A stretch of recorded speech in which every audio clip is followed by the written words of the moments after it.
Coming up on this episode, there remains some intrigue on the Warriors training camp roster after a trio of players were waived in recent days, plus part two of the major questions entering training camp and preseason.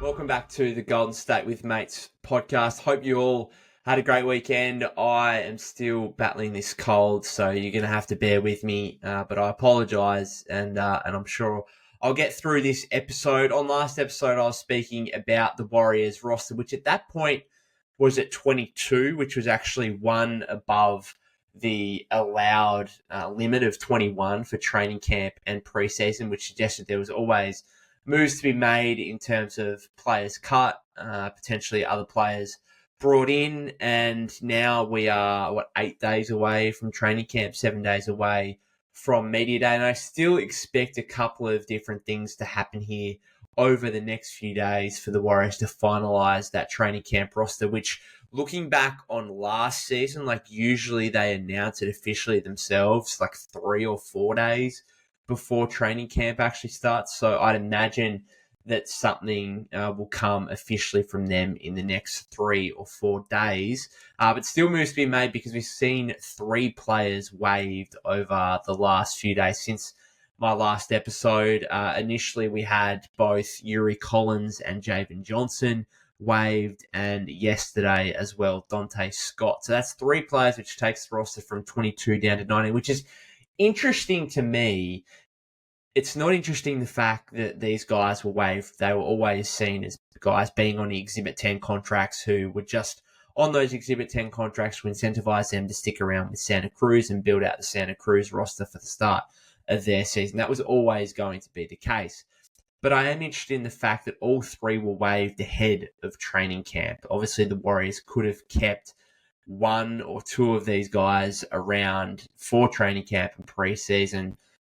I mean, they could have impressed and something amazing could have happened where they did find a spot on the roster. That was never going to happen, but that they could have waited on this decision is basically what I'm saying. They could have waited on this decision to waive these guys ahead of training camp. And so what it says to me is now that we're back down to 19 players, maybe there is an opportunity here for the Warriors to bring in a veteran player, a player that's got some NBA experience, to see what they could do across training camp and preseason, as opposed to guys that are simply signing Exhibit 10 contracts to be with Santa Cruz. And that's the only reason, essentially. And so I think that is fascinating, that we're probably going to be, I think we're going to get one player here that's going to be signed, and then the other one, I'm still waiting, everyone's still waiting on what happens with Quentin Post. Does he go to a 2-way contract and then Reece Beekman moves back to an Exhibit 10 contract possibly, and therefore, okay, that's your 20. And then you still, as I said, you've got that room for one player, potentially a veteran, to look at in terms of signing their own Exhibit 10 contract, but more in a way of trying to push for a main roster spot in training camp and preseason. Of course, they'd have to usurp Lindy Waters II or Guy Santos, who have got their non-guaranteed contracts and can be waived in the process. So I am fascinated to see who it could possibly be. One player it definitely won't be is Nazir Little. He, as of about an hour ago, it was reported by NBA insider Chris Haynes that he signed a 1-year deal with the Miami Heat. Still unsure if that's actually a fully guaranteed 1-year deal or whether it's partially guaranteed, Exhibit 10 contract, whatever it may be. But I think that's a good deal for him. The Heat's record of, in fact, unbelievably good track record of player development, which is often the envy of other teams around the league.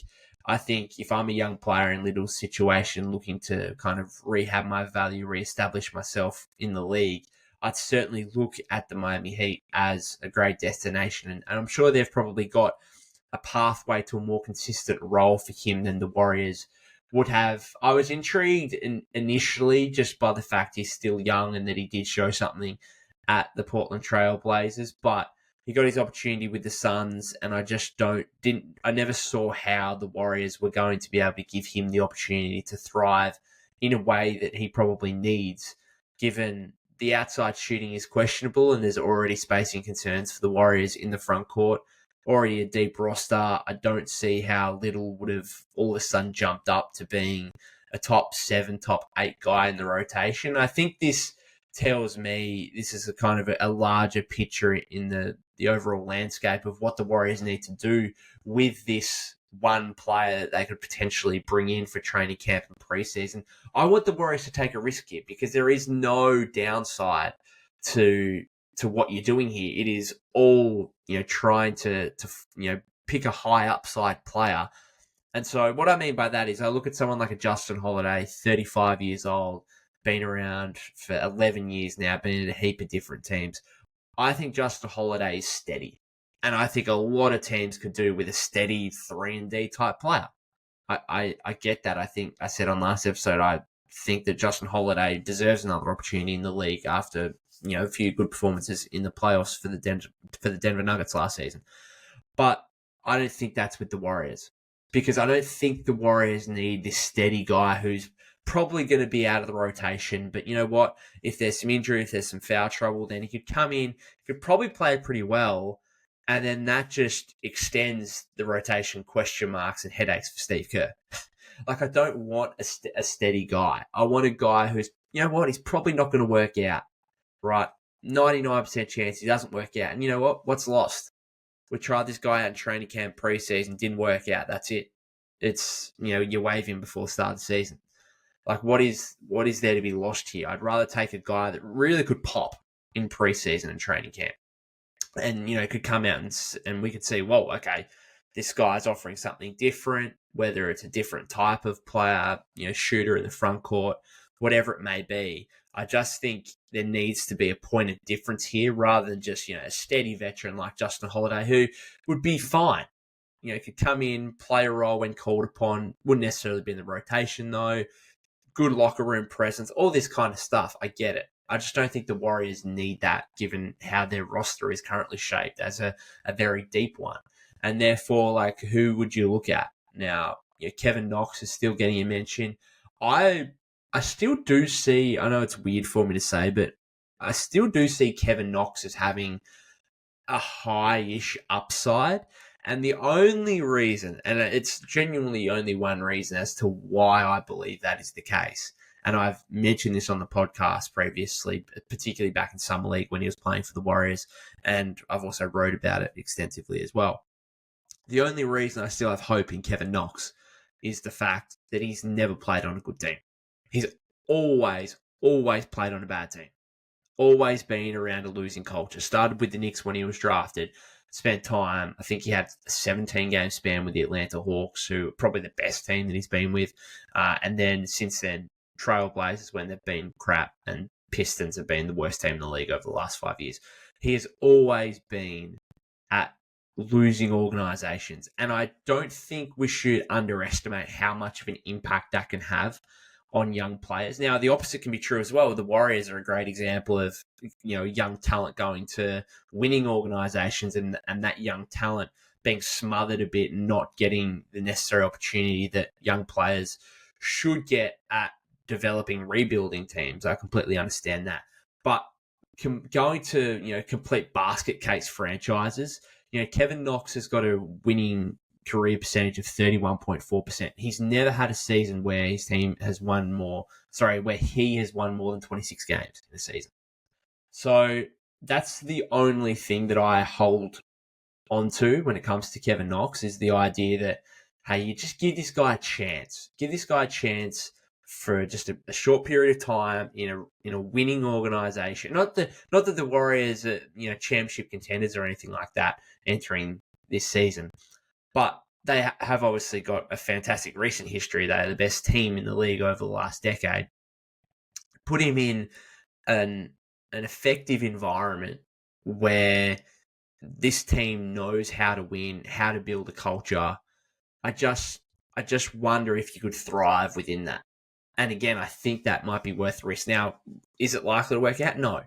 Like, you sign Kevin Knox to a training camp deal in preseason, he probably gets some opportunity, chuck some shots up, largely inefficient. Some of them go in, it looks cool.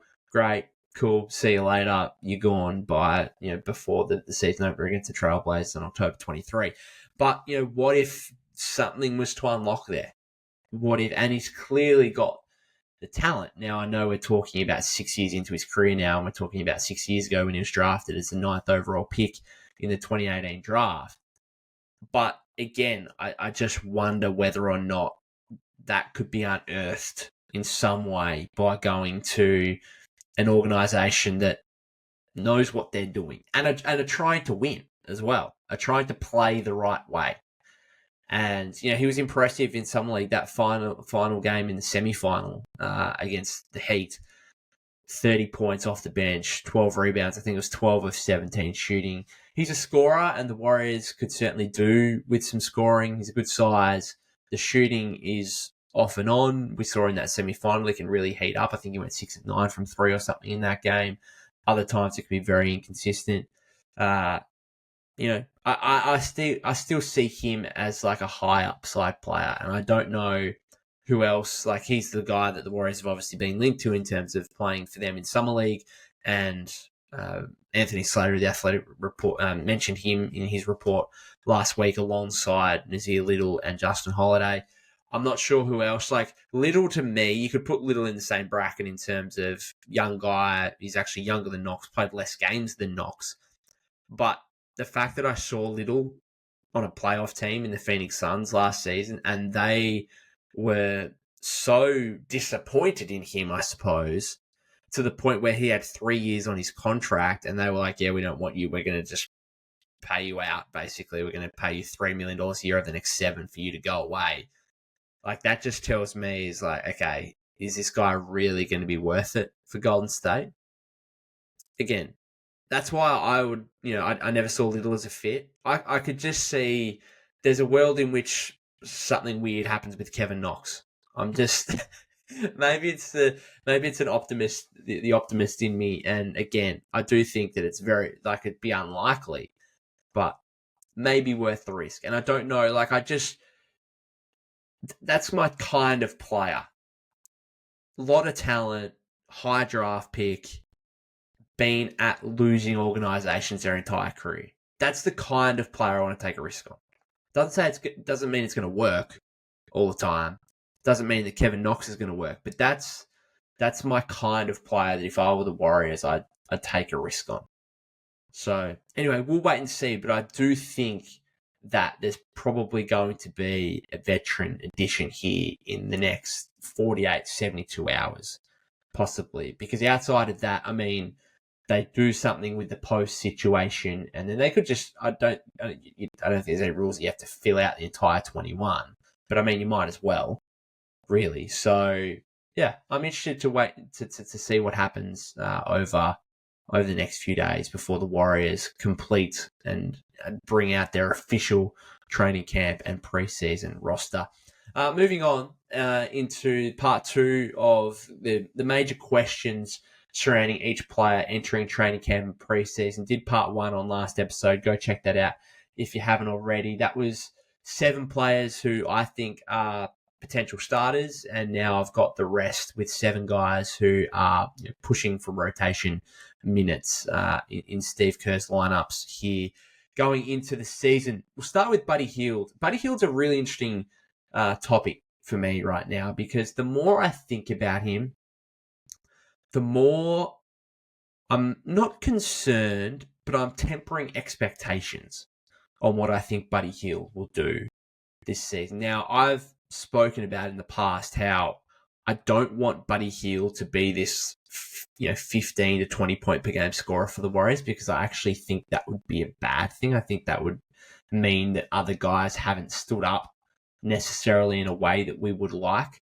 And so my question for Buddy Hield entering training camp preseason is, can the defense hold up to be more than a bit part player? So I'm not concerned about the shooting. Like, we've got nearly a decade, right, of Buddy Hield being one of the best shooters in the league, always shooting 40% from 3-point range. Like, that's going to continue, right? And I think that's why a lot of people have reasonable expectations for Buddy, because they see the departure of Klay Thompson, see the Warriors bring in Buddy Hield and think, okay, well, that's just the natural, even though he might not necessarily be starting, that's just the natural replacement for Klay in terms of just the sheer 3-point shooting volume.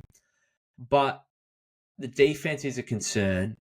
The overall fit in terms of like Warrior system, read and react, ball movement, that's a bit of a concern for me. Last season was like a career worst year, like in terms of I think points per game, minutes per game, stuff like that was all at was at the worst level it's been for quite some time in terms of I think going back to his second season was like the worst before last season, and obviously got traded from the Pacers to the 76ers, and we probably shouldn't underestimate how much of an impact that can have as well, getting moved mid-season. He did show in that final game of the playoffs, he had 20 points, 6 of 9 3-point shooting, I think, in that final playoff game against the Knicks in the first round series. But we also shouldn't forget that he played less than 30 total minutes across the first 5 games, and that Philly had a few injury issues, and that was why he kind of got that opportunity in game 6 to a degree. So I'm just tempering expectations myself a little bit on Buddy Hield. And I do think that because there are other guys that in that position at the 2-3 spot who could go ahead of him. Like I think Melton's going to be better for the Warriors than Buddy Hield, presuming he's fit and healthy. I think ideally Moses would certainly go past Buddy Hield as not quite a good a 3-point shooter, but a far better defender and a far better overall well-rounded player. GP2 is still going to be in the mix. Like we have to remember as well that yes, we're always talking about the Warriors and their need for more offense and need for more shooting, and that's why Buddy Hield will have some kind of opportunity this season. But the Warriors also finished 9th in offense last season and 15th in defense. So technically it's actually their defense that needs to be improved, and the Warriors were still a better team last season with GP2 on the floor. And so he's another player that it's like, if Steve's going to be choosing between offense and defense, we'll have Buddy Hield out there or Gary Payton II out there. Maybe you'd be surprised at how much he might go to GP2 instead of Hield. I don't know. There's just so many options in his position that I'm tempering expectations a little bit, and very interested to see if the defense can hold up to a point where he is like a 18 to 25 minute player rather than a 12 to 15 minute player. And I think most people would have him in that 18 to 25 minute category. I wouldn't be surprised if it's more so 12 to 15, really. So very interested in that. Moses Moody. Has the decision making become better / quicker on both ends of the floor? That was the thing that Steve alluded to. And I think it was really good of Steve, because there's been so many question marks from Warrior fans as to why is this guy just not playing, when from the outside it looks like he performs really well. The team performs reasonably well when he's in the lineup and playing consistent minutes. And the numbers actually reflect that as well. Like Moses shoots so much better when he plays like 20 plus minutes. The Warriors were better with him on the floor than with him off the floor last season. That's a fact. So there are legitimate concerns there from Warrior fans on what the bloody hell Steve's doing. But I think it was nice for him to come out and actually point to specific areas of Moses' game in his end of season press conference last season, and point at things that Moses needs to work on. And so now entering training camp and preseason, we as fans can look at these things and think, okay, this is what we know Steve's concerns are, and has Moses addressed that? And he pointed directly to kind of the decision making and not just making better decisions, but quicker decisions as well, particularly on offense, where, as I said before, like the read and react stuff, 0.5 basketball, that's the Golden State need out of kind of every player. Otherwise, things can get a little bit stuck. Slow-mo, Kyle Anderson. Can the perimeter shot return? That's just the obvious glaring question mark for him entering training camp and preseason. Going back to 2022-23 shot like a career high 41.2% from three-point range, plummeted to like 22% last season. And not only that, but the attempts. So the attempts went from like 1.5 down to 0.6. And he's been a guy that's shot, like, I think, was it with Minnesota? Sorry, not with Minnesota, with Memphis before that, where he shot like 2.5 threes per game in a season or something like that. Like, he's never been noted for his shooting. We know the kind of, I mean, he's called slow-mo for how he moves on the floor, but the shot is also very much in slow motion, and teams leave him wide open and stuff like that. But it'll be critical. It'll be critical if he can hit an open shot every now and again at a lead. Like a lot of these guys, like a slow-mo, a Draymond, a GP2, like my expectations for them in terms of their shooting is like, okay, we're seeing you guys as below average 3-point shooters, but as a result, teams are leaving you wide open. Therefore, I need you to be league average percentage wise. Like, and league average is like, let's say 36%. I think I need you to be 36%. And that is, that's what I'm basically forecasting or expecting of Draymond, who exceeded expectations last season. Was it 40%? It's fantastic. Yes, teams still didn't guard him overly that much, but certainly exceeded expectations when it came to his shooting. Slow-mo, you can't be at 22%. You can't be at 22% because if that's the case, we can't see. Like, I'm really interested in looking forward to seeing these lineups that have Draymond and slow-mo together. We're not going to see that if he's shooting like 22% from three. And again, that's another, like the Buddy Hield thing, okay?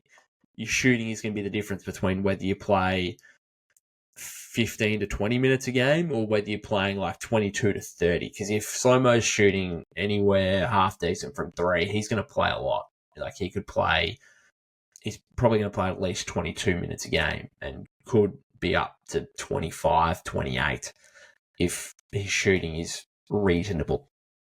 GP2, well, it's just the health. It's just the health. It's simple as that. I feel like we're casting him aside a little bit when it comes to the rotation because of the injuries he's had. He's played 66 of a possible 164 regular season games over the last 2 years. Ended last season injured as well. He was still, like, the Warriors were still a better team and significantly better when Gary Payton II was on the floor last season.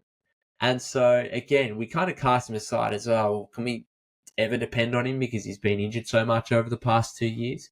But then I always come back to that. It's like, yeah, we're kind of working out these rotation questions and we put GP2 and even Loon and probably, like, out of the 14-man main roster, if we're picking 10 to be in the rotation, I think most people probably say Lindy Waters, Guy Santos, they're definitely out. And then Loon and Payton are probably the two that most would look at and say, okay, well, you're on the outside as well. I'm just not, like, Steve loves those guys. Steve loves those guys. And I think it's going to take until the season starts for us to get a real appreciation of that again. And particularly if GP2 can be healthy. And for Loon, is the shooting forecast real? Right? So he's come out, said that it's ready, it's time to shoot more threes. He's taken a total of 3 over the past 3 seasons, 1 in each of the past 3 seasons. Is it real? Because it's so much easier to say, like, I can say, I'm not playing social league basketball at the moment. I'm out injured, done something to my back, which is disappointing. But I can tell all the boys when I return, I'm going to start shooting more threes. I'm going to do that. Cool. Doesn't really help if they don't go in, right? And if, again, defenses don't even look at you when you shoot the ball. So it's so much easier said than done in reality. And it's going to take some time for not only like teams to start actually looking at Kevon Looney as, oh, you've got this like 14-foot mid-range jumper. You might actually be able to make that. I'll close out slightly. It'll take some time for that, let alone extend all the way out to the 3-point line. But even just for like the Warriors themselves to get comfortable with Loon taking jump shots more, because you can imagine like if he's got an open jumper and he takes it and he misses, there's going to be this thought of, okay, surely we could have got something better there than that. Anyway, it's going to be interesting to see if that shooting forecast is real. Lindy Waters III. Could his elite shooting like propel him into actual minutes? Like the Warriors clearly, like he's a pretty random player, right? Not too many guys not too many people that follow the league think about Lindy Waters III on a regular basis. Pretty random player. And yet, Mike Dunleavy Jr., front office, clearly deliberately targeted this guy at the draft in terms of the trade they made and thought, you know what? Young guy, shown a little bit, shooting percentages are great. Numbers in the G League show he's clearly above that level. Got his role and opportunity was pushed back significantly in a very good team last season that won the Western Conference during the regular season. When he did get his opportunity, he still shot the crap out of the ball. 43.5% from three last season in his minutes with OKC. 43.5% from three in the G League as well, over more sample time. I just wonder whether is this more than just end of the roster filler? Nice depth piece. Still reasonably young. Maybe they do see a role for him. We'll wait and see in training camp and preseason. And of course, still non-guaranteed contract. So technically, if a free agent came in and showed more in training camp, he could not, he might be off the roster before the season starts, but I doubt that'll be the case. And then Guy Santos, can the scoring improve? I was really impressed with Guy last season in his, I think he played 23 games in his rookie year. Most of the stuff I was impressed by was just the hustle stuff, the, rebounding, a lot of the dirty work defensively, jumping on the floor for loose balls, all that kind of stuff. I think for him, if you're going to be an NBA player, you need to obviously show a bit more juice offensively. And he can do a lot of stuff all over the floor on both ends. Good size. But can you be more of a scoring threat? And that was not necessarily my concern last season when it came to his minutes with the Warriors, because I didn't have huge expectations in his minutes anyway. But more so in the Olympics with Brazil, he led Brazil in minutes per game during the Olympics. Played over 20, I think it was over 26 minutes a game during the Olympics. And yet was sixth on the team in scoring. I would have expected NBA player, good size, can shoot the ball. He can make an open three. He shot 52.5% from the field with the Warriors last year and 38% from three. So it's not like he wasn't efficient and he can't do these things. It's just I was watching some of these games during the Olympics and he was barely taking a shot. And I just, I wanted to see more because I think he's got more. I think he can do that. And the efficiency was there last season.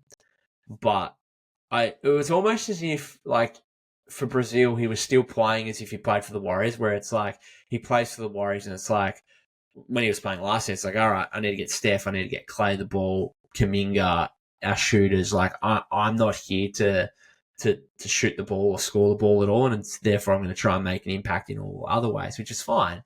But then when he went to play for Brazil, I would have liked to see a bit more, hey, I'm an NBA player here in a roster that doesn't have many NBA players, if at all. I'm going to be one of the guys here. And he was one of the guys in terms of minutes played, and he had a huge role and whatnot, but not offensively in terms of scoring. I would have liked to see a bit more. Anyway, going to finish it up there. That's my 7. Buddy Hield, Moses Moody, Kyle Anderson, GP2, Loon, Waters, and Santos. Let me know your thoughts, what your expectations are for any player individually entering this season. Thoroughly looking forward to it. We are, as I said, 7 days away from Media Day, which we're going to learn a lot about. I'm particularly interested in what Mike Dunleavy Jr. has to say in terms of, the pursuits of Paul George and Larry Markkinen this offseason, because we haven't really heard too much from the franchise in regard to that or any kind of their overall thinking on trying to land another all-star caliber player. Fascinated in that. Plenty of other stuff in terms of players, Steve Kerr, all that kind of stuff. So I'll be sure to cover it on the podcast. If you haven't subscribed to the YouTube channel already, that would be greatly appreciated. You can follow me at POK252. That's POK252 on X/Twitter. And other than that, guys, I hope you have a great start to your week.